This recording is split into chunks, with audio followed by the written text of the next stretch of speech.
My name is Vladimir Ladouceur, and I am on the board of directors for the LYTE Collective.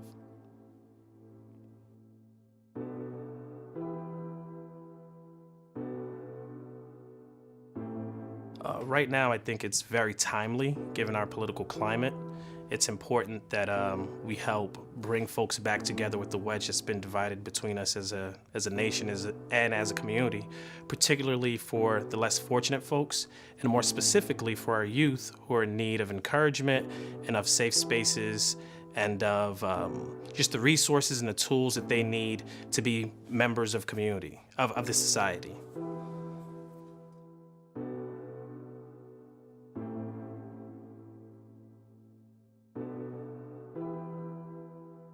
10 years from now, my hope for LYTE Collective would be that LYTE Collective has cemented itself as an anchor within the Southside community, particularly within the block that we now inhabit.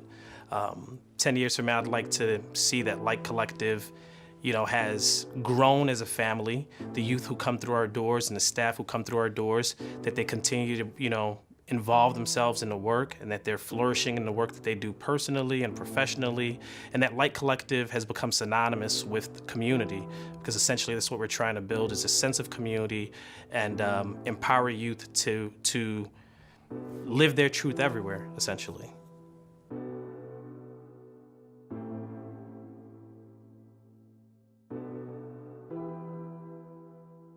LYTE Collective is important because in our community, we're in need of safe spaces for our youth.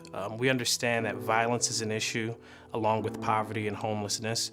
So a community center, a center like LYTE Collective, not only does it provide a space for folks to come in and take art classes or music classes, or just to come in for resume building or financial aid support, but it also gets folks off the streets. It gets them in basketball games. It gets them in front of prospective employers.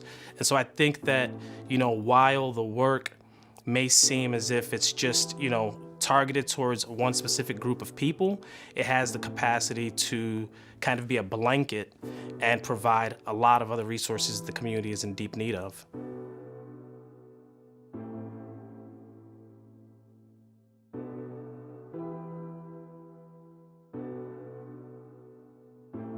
Well, what I'm most drawn to LYTE about is our board of directors and our potential staff. For one, our board of directors is full of folks who have been deeply involved in this work for a very long time. And so I think they bring a unique perspective about what works and what doesn't work. And everyone's very passionate about seeing this through and making sure that what doesn't work is fixed in this process. And that, we understand that we're not going to get everything perfect, but we're going to try to incorporate the ideas of the young people and to make sure that their needs are met. So that's extremely exciting. Additionally, what's also exciting is the opportunity to provide work for young people. Work, whether it be directly at the LYTE Collective site, or whether it's partnering them with, partners that we have in the community that can employ them. So that's extremely, extremely exciting.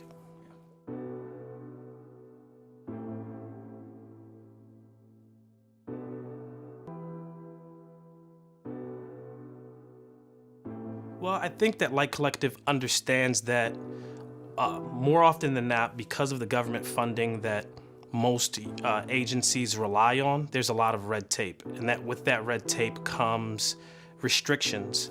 And so LYTE Collective we're trying our best to remove some of that red tape where it makes sense. And by removing some of that red tape, hopefully we can get closer to our youth. Hopefully we can be more responsive to their needs. And hopefully it keeps them coming back and it keeps them engaged long after, they've been serviced in our community center.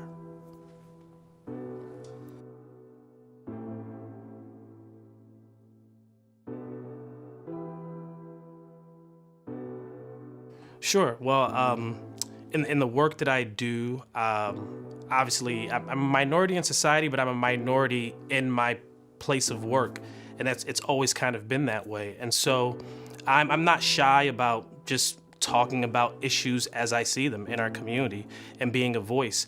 And so for LYTE Collective, oftentimes it's just bringing awareness to issues that folks may not be aware of, and raising concerns and garnering support where it makes sense. And so that's how I see it.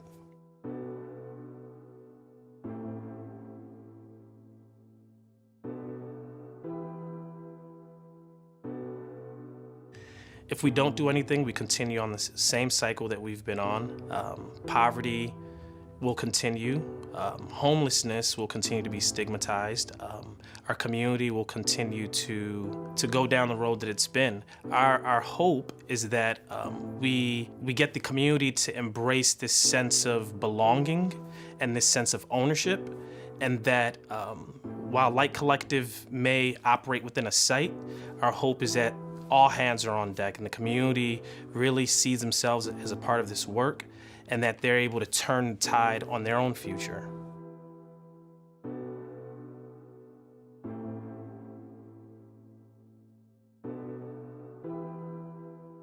A few months back, we had the opportunity to go door to door on the very street that we reside. We spoke to a grandmother actually, who had a grandson who's about 16, 17 years old, and she was very excited about the possibility that, one, he'd have a safe space to play basketball because he enjoys the sport, but two, the opportunity for him to get employment through the LYTE Collective. And so I see the community embracing that, and I see a community participating in that way. And our hope is that, we can provide this for many, many others, not just those on our street.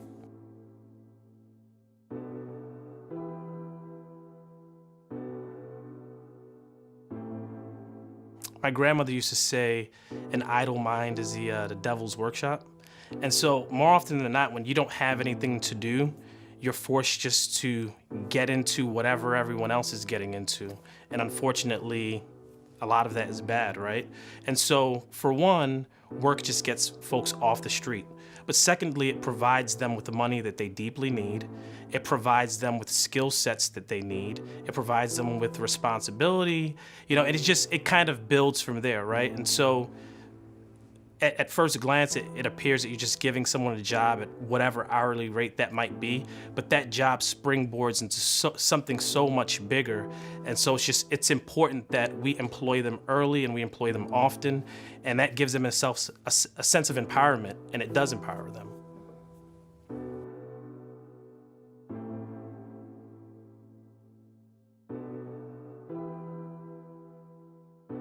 So it goes a little bit further than that, right? So I grew up in a community very similar to the community that we now operate in. And so I understand a lot of the struggle that folks in the community face. As a father who's been fortunate to provide a different background for my daughter to grow up in, I also understand how fortunate she is. I'm fortunate, and by extension, she's now fortunate. And so it informs me as a parent that if a child doesn't have that, right? If they don't have someone that they can depend on, someone they can count on, someone who's in their corner, then, hope can be lost, right? It's not always lost, but the chances are great. And so as LYTE Collective, what we're doing is we're restoring that hope, right? We're that not the parent, right? We're not operating as a parent, but we're the person in that corner. We're the person who's fighting for your rights. We're the person who's speaking up on your behalf. We're the person who's making sure that you have what you need, that you're equipped to go out into society and be productive. And, sometimes people just turn a blind eye to that, and I'm glad that we're not.